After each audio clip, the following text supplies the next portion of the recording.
Earth departed in silence, and the Council finally understood fear. The emergency lights in the Galactic Council chamber cast red shadows across the faces of 12 species who had ruled the stars for 10,000 years. Ambassador Veltrath of the Valorian stood at the center podium, his 3 eyes blinking in a pattern that his people used to show distress. Around him, the other council members sat in their designated sections, some floating in specialized atmosphere bubbles, others resting on platforms designed for their unique biology. The human diplomatic pod has gone silent, Veltrath announced. His voice carried through the translation systems, converted into sounds and signals that each species could understand. All attempts at contact have failed for 72 hours. Counselor Vrax, a massive creature covered in crystalline plates, made a grinding sound that translated as laughter. The humans are probably sleeping. They do that, for hours at a time, completely unconscious. Primitive biological need. Several other council members made sounds of agreement. The Talvek representative, an insectoid being named Kriltak, clicked her mandibles together. They've been members of the council for only 200 years. Perhaps they simply forgot to maintain their communication systems. Veltrath's skin changed color, flushing purple with frustration. I sent scout ships to verify. The reports just arrived. He activated the holographic display in the center of the chamber. The image showed the Sol system, humanity's home. Earth is gone. The chamber fell silent. Not the comfortable silence of contemplation, but the shocked silence of disbelief. Impossible, Counselor Mixara stated. The floating jellyfish-like being pulsed with bioluminescent patterns. Planets don't simply disappear. Your scouts are malfunctioning. I sent 17 ships, Veltrath replied quietly. All 17 report the same thing. Earth's moon is still there, orbiting nothing. There's a perfect circle of planetary debris where Earth should be. Mars colonies are empty. Every human station in the system has been evacuated and sealed. The hologram shifted, showing image after image. Empty space where a blue-green world should spin. Abandoned habitats on Mars, their airlocks closed, systems powered down to minimum. Space stations dark and silent, drifting like tombs. What about their other colonies? Asked Zinthar, the Serpentine, representative whose species prided themselves on logic. Humans established settlements on 47 worlds across 16 systems. Veltrath's color deepened to almost black. All empty, every single one. 4.2 billion humans gone. Vanished within a 3-week period, and no one noticed. That statement hung in the air like poison gas. The Council, with all their sensors, all their intelligence networks, all their superiority, had not noticed an entire species evacuating their civilization. Kriltak rose from her seat, her compound eyes reflecting the red emergency lights. Run the last transmission from Ambassador Chen, the human representative. The hologram changed to show a human woman in formal diplomatic attire. She appeared calm, even bored, as she discussed trade agreements for agricultural products. Her voice was measured and professional. She gave no hint of distress, no indication that anything was wrong. The transmission was dated 26 days ago. That was their last official communication, Veltrath confirmed. After that, silence. But not the silence of disaster. The silence of careful, planned withdrawal. Vrax leaned forward, his massive bulk causing his platform to groan. You're saying they evacuated billions of people, across dozens of star systems, without anyone noticing? That's impossible. The logistics alone would require thousands of ships, enormous energy expenditures, massive coordination. And yet they did it, Veltrath said. My analysts are reviewing historical data now, looking for signs we missed. The review took 6 hours. The Council watched as their intelligence systems played back weeks of data, now looking for patterns they had ignored. Gradually, a picture emerged that made the chamber grow colder, despite the stable temperature controls. Cargo shipments to human worlds had increased by 40% over the past year. The Council had assumed human commerce was growing. Energy. Readings from human industrial zones had spiked dramatically. The Council had assumed humans were simply inefficient with their power systems. Human-civilian traffic between worlds had become chaotic and unpredictable. The Council had assumed humans were just disorganized. Every assumption had been wrong. Humans had been moving, building, preparing, and the Council had been too arrogant to notice. "There's more," Veltrath said, his voice barely above a whisper. "We found one thing they left behind." The hologram showed Earth's moon, Luna, with a small beacon on its surface. It's transmitting. The encryption is complex. It will take time to decode. Counselor Zinthar's scales rippled with unease. This doesn't make sense. Why would humans abandon everything? They had peace here, protection, access to technology, and trade networks thousands of years beyond their own development. Kriltak's mandibles clicked rapidly, a sign of deep thought among her people. Perhaps we should review their requests over the past decade. Before they went silent, the archives revealed an uncomfortable pattern. 10 years ago, humans had reported detecting anomalies in deep space beyond the galactic rim. They had requested Council science vessels to investigate. The Council had deemed it unnecessary. 8 years ago, humans had presented data showing unusual energy signatures moving through intergalactic space.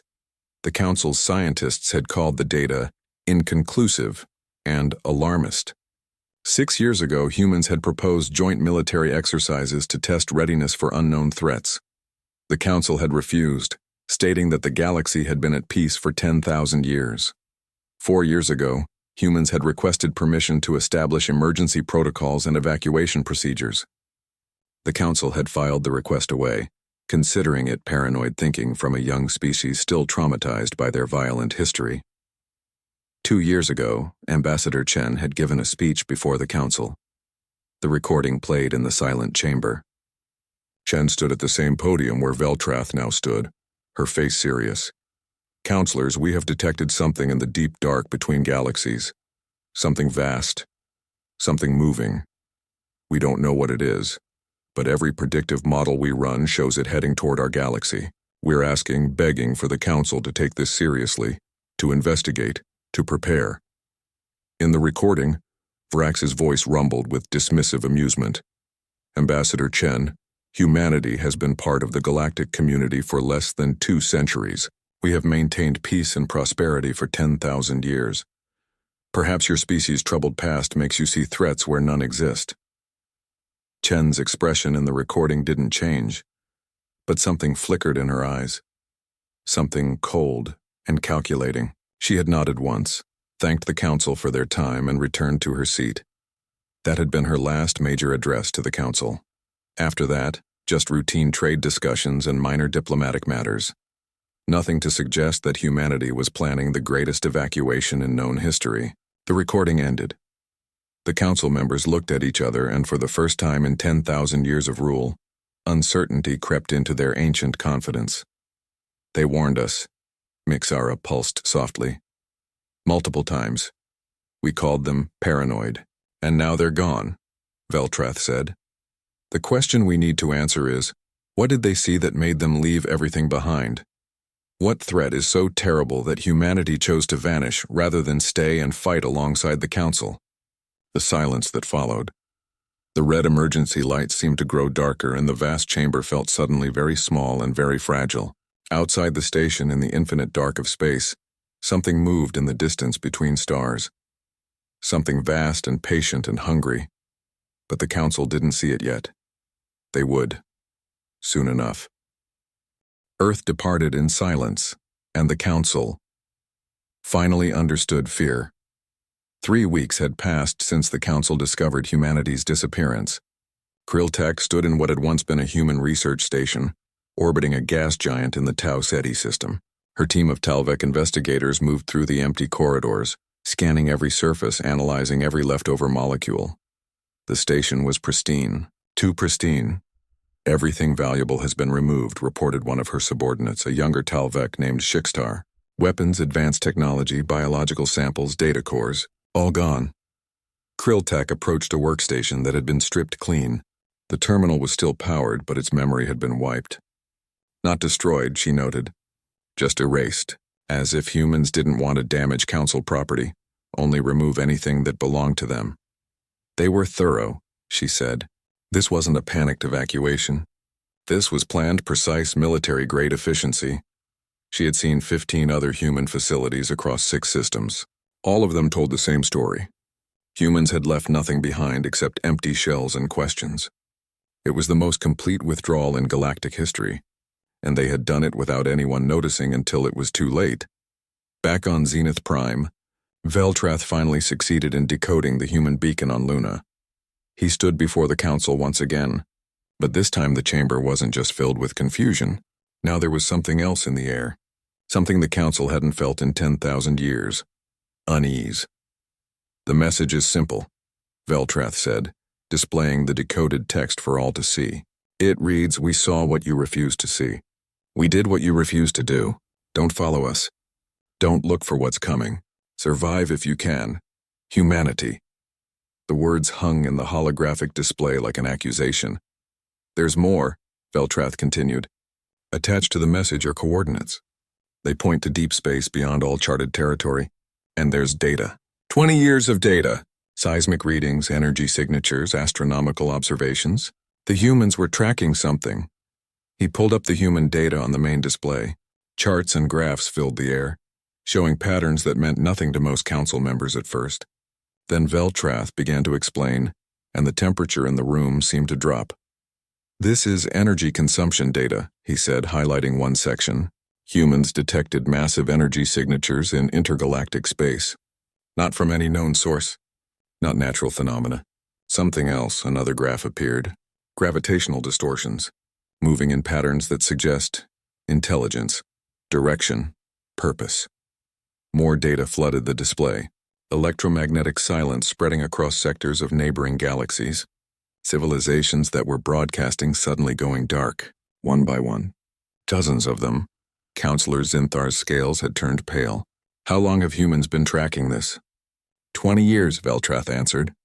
"They started detecting the first anomalies 2 decades ago. They brought it to our attention 10 years ago. We dismissed it." Vrax shifted uncomfortably on his platform.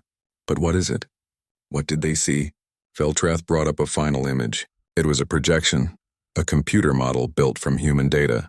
It showed something massive moving through the space between galaxies.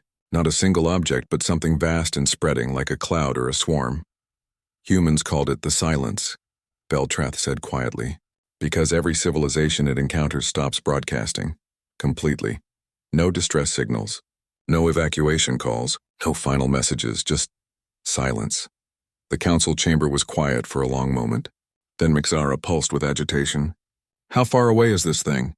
"Based on human calculations, it will reach council space in approximately 30 to 40 years at its current velocity." 40 years, Vrax rumbled. "That's plenty of time to prepare defenses, to study it, to what?" Kriltak interrupted, returning from her investigation. She had listened to the briefing through her communication link. "To do what humans asked us to do a decade ago. To investigate? To prepare? We had 40 years. Now we have 30. And we've done nothing." She moved to the center of the chamber, her movements sharp with agitation. "I've examined 17 human facilities. Do you know what I found? Nothing. Not because they destroyed everything, but because they took everything. Every weapon, every piece of advanced technology, every biological sample. They even took the prototype ships they were developing in partnership with our engineers." She paused, letting that sink in. "They weren't just evacuating their people. They were evacuating their entire civilization. Knowledge, technology, DNA banks, cultural artifacts, everything. This wasn't a retreat. This was a calculated strategic withdrawal." "But why not tell us?" Mixara asked. "Why not warn us they were leaving?" Kriltak's mandibles clicked in what might have been bitter amusement. "They did warn us. For 10 years they warned us. We called them paranoid. We dismissed their concerns. We treated them like children afraid of darkness." She gestured at the data floating in the chamber. "So they stopped asking for permission and started planning for survival." Vrax's crystalline plates ground together in anger. "This is unacceptable. They had an obligation to the council, treaties, agreements. Did we have an obligation to listen when they reported a threat?" Kriltak shot back. "Did we have an obligation to investigate when they showed us evidence?" "They fulfilled their duties. They reported the danger. They requested action. We refused. So they acted alone. The argument continued, but Veltrath wasn't listening. He was staring at the human data, running calculations in his head. If humans had been preparing for 15 years, if they had been building ships and systems in secret while maintaining normal diplomatic relations, if they had evacuated 4.2 billion people without anyone noticing, what did that say about humanity? And what did it say about the Council? We need to verify this data, Zinthar finally said, his voice cutting through the argument. Send deep space probes, long-range sensors. We need to know if this silence is real. And if it is real? Asked Mixara. No one had an answer for that. The probes were launched within days. They were the fastest ships the Council had, equipped with the most advanced sensors available. They accelerated toward the coordinates humans had provided, toward the edge of the galaxy and beyond. It took weeks for them to reach the target zones. Weeks of waiting. Weeks of the Council trying to convince themselves that humans had been wrong, that the data was flawed, that there was a reasonable explanation. The first probe sent back its readings and went silent. The second probe lasted longer. It transmitted detailed scans of a solar system that had once been home to a thriving civilization. The planets were still there. The star still burned, but there was no life, no cities, no orbital structures, no electromagnetic signals. The worlds had been scoured clean, as if someone had taken an eraser to the existence of an entire species. The probe's final transmission showed something on its sensors, something massive approaching, something that didn't match any known classification. Then the probe went silent too. Back on Zenith Prime, the Council watched the data with growing horror. Veltrath felt his heart racing as he realized the truth. Humans had been right about all of it, and now they were gone somewhere far away. While the Council sat in their ancient station, unprepared and undefended, with something terrible moving toward them through the dark. In desperation, Veltrath ordered a message broadcast on all human frequencies toward all known human territories, toward the empty space where Earth had once been. Humanity, this is the Galactic Council. We were wrong. We acknowledge our error. We need your help. Please respond, the message repeated. Over and over, day after day, there was no answer. Just silence, the same silence that was coming for them all. Earth departed in silence, and the Council finally understood fear-panic spread through the galaxy like wildfire. Council members returned to their homeworlds carrying the terrible news. Within weeks, every major civilization knew the truth. Something was coming, something that had already destroyed countless worlds, and humanity had abandoned them all to face it alone. The reactions varied by species, but the underlying emotion was the same: fear. The Xanthians, a peaceful species of traders who had built their entire economy on moving goods between worlds, tried to build evacuation ships. Their best engineers worked around the clock, pulling up human ship designs from the shared archives. But as they studied the plans, they realized a horrifying truth. The ships required manufacturing techniques that humans had spent decades developing, processes that the Xanthians couldn't replicate in years, let alone in the time they had left. We don't have their industrial capacity, the lead engineer reported to his planetary council. Humans built thousands of these ships. We can barely build one prototype, and it might not even work. The Kryn, a warrior species that prided itself on martial strength, attempted to militarize. They pulled their fleets back from exploration and patrol duties, concentrating their forces for defense. But as their generals studied the human data about the silence, they came to an uncomfortable conclusion. We don't know how to fight this, General Korth admitted to his war council. Our tactics, our strategies, our weapons, all of it is designed for fighting other species, other ships, other soldiers. How do you fight something that consumes entire planets, that adapts to every weapon used against it? The Valorians, Veltrath's own people, discovered something even more disturbing. Their technology sector had been heavily integrated with human innovation for the past century. Humans had been quietly essential to dozens of critical systems: power generation, computer networks, life support systems on orbital stations. All of it had human fingerprints. We didn't realize how much we depended on them, Veltrath told the council during an emergency session. They weren't just members of our community.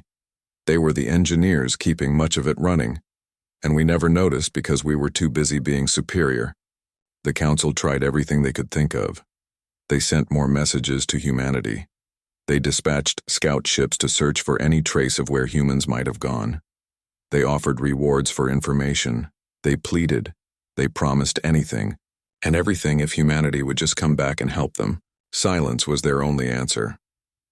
Krilltak volunteered to lead a special team to try and track humanity's evacuation route. They selected the best specialists from 3 species, herself as a strategist, a Valorian scientist named Pax Tull, and a Kryn warrior called Reth. Their mission was simple in concept but nearly impossible in execution: find out where humanity went. The team started at Earth's moon, where the warning beacon still transmitted its endless message. From there, they analyzed energy signatures, gravitational anomalies, anything that might indicate which direction humanity had traveled. Here, Pax Tull said, pointing at his scanner display. They were in a small, fast ship designed for long-range reconnaissance. Residual tachyon particles, consistent with wormhole generation. Krilltak felt a chill run through her exoskeleton. Wormholes? Humans had wormhole technology? Apparently, Pax Tull confirmed. And they had it for at least 15 years based on the decay rate of these particles. They've been testing it, perfecting it, while we thought they were still struggling with basic faster-than-light drives. Reth growled, a sound of frustration. The large warrior hated feeling helpless, and this entire situation made him feel exactly that. Can we follow their trail? Maybe, Pax Tull said, already plotting a course. The wormholes leave traces, very faint ones, but they're there. For 3 months, the team followed the trail. It led them through uncharted systems, past dead stars, and through nebulas that had never been mapped.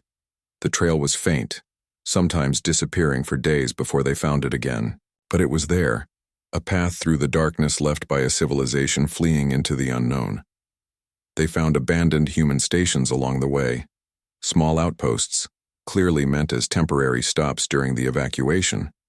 Each one had been stripped of anything valuable, just like the facilities Krilltak had investigated before. But here, in these distant waypoints, they found something else: discarded fusion cores, coolant residue, and repair debris. The physical evidence of humanity moving billions of people across impossible distances. They built a network, Krilltak realized, studying the pattern of the waypoints. A chain of wormhole generators spanning thousands of light years. They didn't just evacuate. They built an entire infrastructure to disappear. How did they keep this secret? Reth asked, genuinely confused. The resources alone, the energy requirements. We should have noticed. We were looking at the wrong things, Pax Tull said quietly. We saw increased industrial output and thought they were inefficient. We saw increased cargo shipping and thought they were trading more. We saw what we expected to see because we believed we were superior. We believed humans needed us more than we needed them. The trail led them 40,000 light-years from Sol to an uncharted system hidden within a massive stellar nursery. The radiation from forming stars would mask any sensors, make the system nearly invisible to long-range scans. It was perfect, and there, orbiting a young yellow star, they found a human waypoint station. But this one was different. It wasn't completely stripped, it wasn't empty. They docked carefully, weapons ready despite not knowing what they would find. The station had minimal power, just enough to keep life support running in a small section. As they entered, emergency lights flickered on, revealing a corridor that led to a single room. Inside the room was a data terminal, still active, its screen glowing in the darkness. Krilltak approached it carefully. On the screen was a message clearly left for anyone who managed to track humanity this far. She began to read aloud. To whoever finds this, you've done well to follow us this far. It wasn't easy, was it? We designed it that way. Not to be cruel, but because we needed time. Time to move. Time to build. Time to survive. The message continued. We tried to warn the Council.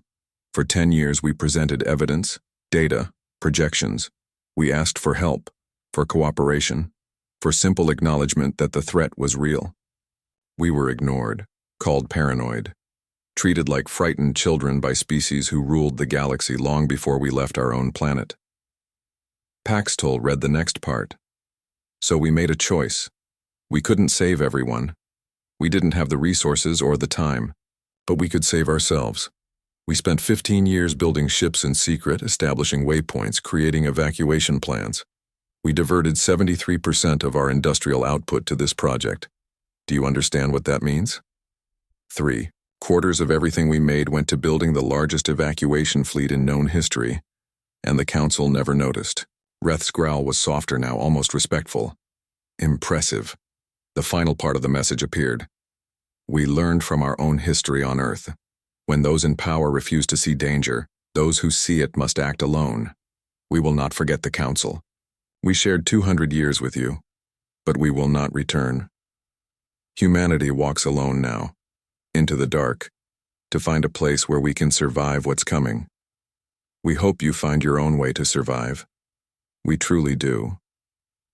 But we can't help you. We barely saved ourselves. The Exodus cost us everything we built among the stars. This is goodbye. Humanity. The message ended. The screen went dark. The 3 members of the team stood in silence, processing what they had just learned. They're gone, Paxtol finally said. Really gone. And they're not coming back. Kriltak looked at her companions. We need to report this to the Council. They need to know. All of it. As their ship left the waypoint station behind, heading back toward Council space, none of them spoke. They were thinking about the same thing. If humanity couldn't save the galaxy, what chance did the Council have? Behind them, the waypoint station's lights went dark, and the message erased itself from the terminal. Humanity had left nothing else behind. Just silence and a warning that no one had heeded until it was too late. Earth departed in silence, and the Council finally understood fear. The first colony to die was on the edge of Council space, a mining world called Vexthor. It had a population of 12 million. The colony sent a distress signal that lasted exactly 47 seconds before cutting off mid-transmission. By the time Council ships arrived 6 hours later, there was nothing left. The planet still existed. Its star still burned. But every living thing was gone. Every structure had been broken down to its base elements. The surface of the world looked like it had been scraped clean by an impossible force. The Council response team found no survivors. No bodies, no ruins. Just bare rock and an eerie silence where a thriving colony had been. What could do this? Asked the team leader, his voice shaking as he transmitted his report back to Zenith Prime. What kind of weapon scours a planet clean in under an hour? The answer came 3 days later when the silence arrived at the second colony. This time, the Council had ships in orbit. Defense platforms. Early warning systems. They detected the silence approaching from deep space, and for the first time, they saw what humanity had been trying to warn them about. It wasn't a fleet of ships.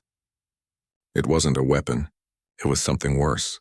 The sensors could barely comprehend what they were seeing. Massive structures, each one the size of a gas giant moving through space with terrible purpose. They looked organic but also mechanical, as if someone had grown machines instead of building them. They pulsed with energy that didn't match any known signature. And around them, space itself seemed to bend and twist. All ships engage, the fleet commander ordered. Protect the colony. 10,000 Council warships representing 8 different species military forces opened fire. Energy weapons blazed across the darkness. Kinetic missiles launched by the hundreds.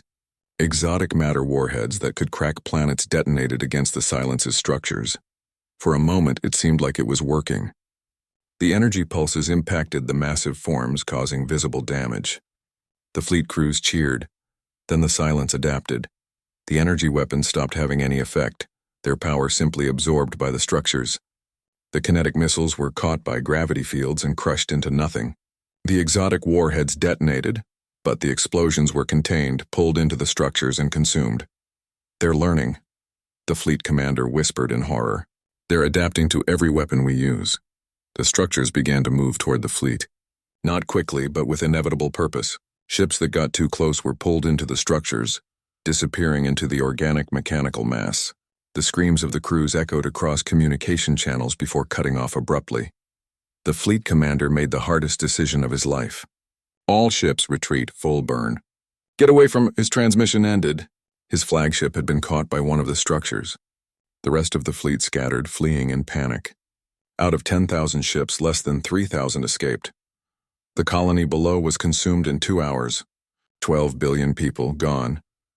And the silence moved on to the next system, unstoppable and inevitable. Over the next month, 40 worlds died. The silence consumed everything in its path, moving through council space like a force of nature. Nothing stopped it. Nothing even slowed it down. Every weapon the council tried was analyzed, adapted to, and rendered useless within minutes. The realization settled over the galaxy like a funeral shroud. They couldn't fight this. They couldn't stop it. They were watching the extinction of their entire civilization in slow motion. The council tried to organize evacuations, to do what humanity had done. But the chaos was immediate and complete. There weren't enough ships. Different species fought over what few transport vessels existed. Planets descended into panic as people realized they were going to be left behind. The careful order that had been maintained for 10,000 years collapsed in weeks. Veltrath worked around the clock trying to coordinate something, anything, that might save even a fraction of the population. His calculations were brutal and clear.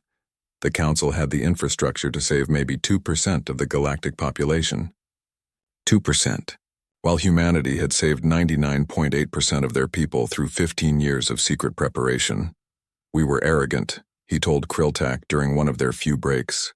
They sat in an observation deck on Zenith Prime, watching ships flee the station in an endless stream. We thought we had forever. We thought peace was permanent. We forgot that the universe doesn't care about our pride.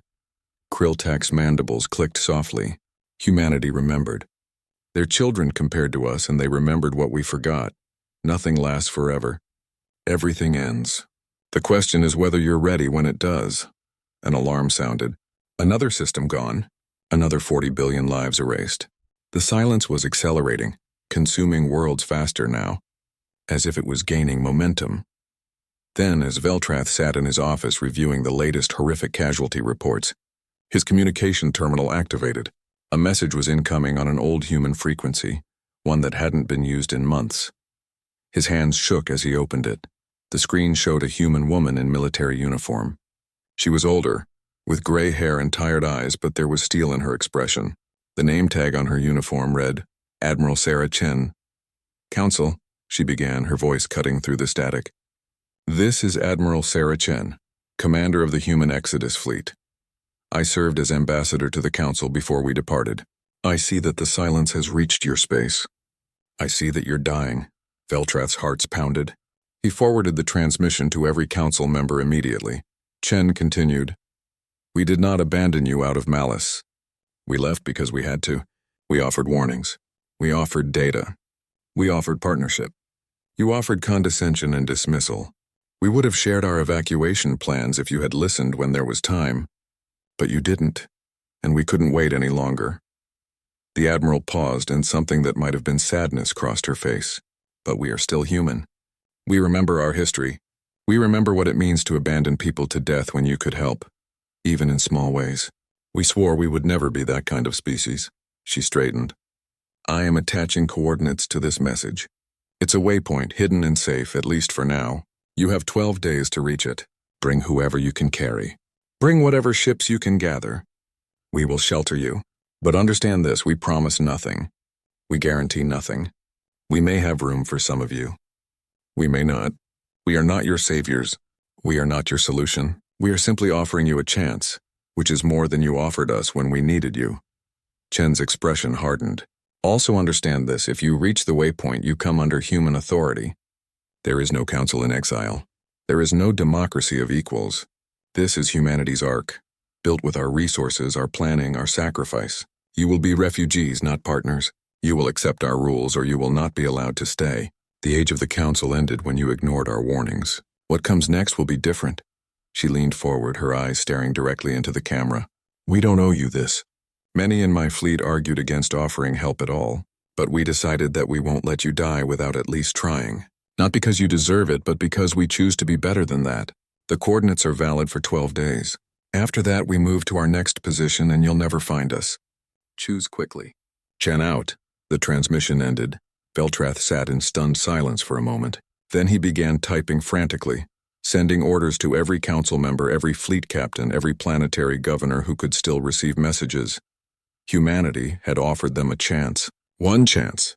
12 days. It was more than they deserved, and possibly the only hope they had left. Outside his window, another star system went dark. The silence was still coming, still consuming, still erasing everything in its path. But now there was a direction to run toward. A hope, however slim. All they had to do was survive for 12 more days. Earth departed in silence, and the Council finally understood fear. The refugee fleet was a sight that would have been unimaginable a year ago. 40,000 ships of every type and size, from massive warships repurposed as transports to personal shuttles packed beyond their safe capacity. They carried 180 million beings from 12 different species. Out of a galactic population of 2 trillion, this was all that could be saved. Veltrath stood on the bridge of the lead ship, watching the countdown. 9 days of desperate flight through space, gathering every vessel that could reach the rendezvous point. 3 days spent at the coordinates, waiting, hoping that humanity's promise had been real. Behind them, the silence consumed 40 worlds per day now. It was accelerating. The galaxy they had known was dying in real time, and they could do nothing but watch and run. Admiral, his sensor operator called out, detecting massive gravitational anomaly. Something's coming through. Space twisted in front of the refugee fleet. A wormhole opened, stable and controlled in a way that should have been impossible. And through it came something that made every species in the fleet gasp in their own way. A ship. But calling it a ship was like calling a star a light bulb. It was massive, easily 50 kilometers long, a smooth cylinder that seemed to be made of a single piece of material. Human design aesthetics mixed with engineering that must have taken decades to perfect. And it wasn't alone. A dozen more ships followed, each one a testament to what humanity had built in secret while the Council looked away. A communication channel opened. Refugee fleet, this is the human vessel departure. Admiral Chen speaking. You made it, good. Follow our escort ships. Do not deviate from the designated path. Do not activate any weapon systems. Do not scan our ships or attempt to collect data. Follow the rules and you'll be safe. Break them and you're on your own. Understood? Veltrath responded immediately. Understood, Admiral. We accept your terms and... Thank you. There was a pause. Then Chen's voice came back, softer. Save your thanks. You haven't seen what survival actually cost yet. The escort ships guided the refugee fleet through another wormhole. When they emerged, Veltrath forgot how to breathe. They were in a star system he didn't recognize, hidden inside a stellar nursery where radiation from forming stars would mask any normal sensors. But what dominated the view screen wasn't the stars. It was the structure. A Stanford torus, a rotating ring habitat like humanity had theorized about centuries ago. But this one was the size of a solar system. It stretched across the view screen, impossibly vast, impossibly complex. Sections of it looked like Earth cities, with buildings and parks visible even from this distance. Other sections were clearly industrial, with manufacturing facilities and docking ports. The entire structure rotated slowly, generating gravity through spin. 4.2 billion humans live in there, Chen's voice explained, plus the infrastructure to support them for 1,000 years. We built it over 15 years using automated construction facilities, and every resource we could quietly redirect. It's mobile, hiding in stellar nurseries and radiation zones. It can sustain itself indefinitely. This is humanity's ark. Krilltak, standing beside Veltrath, clicked her mandibles in amazement. This is beyond anything the Council ever built. How? We had motivation, Chen replied. Fear is a powerful teacher. And we learned from our history. We knew what happens when people wait until disaster arrives before preparing. We refused to be that stupid. The refugee fleet was directed to docking ports on one section of the massive structure. As Veltrath's ship entered the docking bay, he saw other ships already there. Civilian transports, cargo vessels, ships from dozens of species he didn't recognize. Not Council species, others. How many refugees have you taken? He asked. You're the first Council species we've offered help to, Chen answered. But we've been quietly evacuating small civilizations and isolated colonies for 2 years. People who listened when we warned them. People who believed us when the Council didn't. They're here too. About 200 million non-humans already integrated into our society. The docking process took hours. When Veltrath finally stepped off his ship, he found Admiral Chen waiting for him in person. She was shorter than he expected, but there was an intensity to her that made her seem larger. Other human military personnel stood behind her, all wearing the same efficient, no-nonsense expression. Ambassador Veltrath, she said, using his old title. Welcome to what comes next. Admiral, he replied, trying to find the right words. What you've done here, it's extraordinary. The Council was wrong about humanity. About everything. Chen's expression didn't soften. Yes, you were. But that's history now. Let me be clear about the present. You and your people are refugees here. You live under human law, human authority. We provide food, shelter, work assignments. You contribute to this community. No special privileges. No council status. Everyone works. Everyone helps. Or you don't stay. Kriltak joined them, having docked moments after Veltrath. You're asking us to accept that you're in charge. That a species that's been spacefaring for 2 centuries now rules over species that had civilizations when your world was still ice. I'm not asking. Chen corrected. I'm telling you how it is. This isn't a democracy. This isn't a council. This is a lifeboat in a storm.